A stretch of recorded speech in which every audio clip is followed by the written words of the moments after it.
ইল বাবা, বাবা, বাবা বাবা আপনার আমি বন জঙ্গল সব বিস্তার আছি আপনার টয়লেটে বই দিয়েছেন বাবা বাবা বাবা কি হয়েছে বর্ষ তোমার? বাবা আমি রাগে চুল ভালো এলাম রাস্তাঘাটে কোনো যাইতে পারি না বেটা ক্যাপ্টান মারে খালি টাকলা মোড়া আমি হইলাম চুদন সাধু।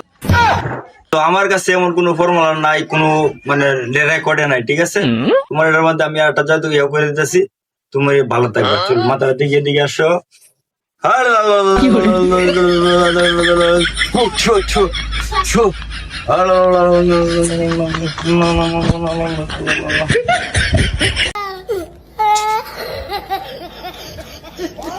বিল পিলাক তোমার এমন জাদু আর এমন কিছু দিয়ে দিছি, তোমার 80 বছরের ভিতরে তোমার ছিল না জায়গা চুল কাটা লাগবে না, কষ্ট করে তোমার টাকলা মাথা এরকমই থাকবে। চোদন সাধু তোমার জীবন চুদ্দে দিছে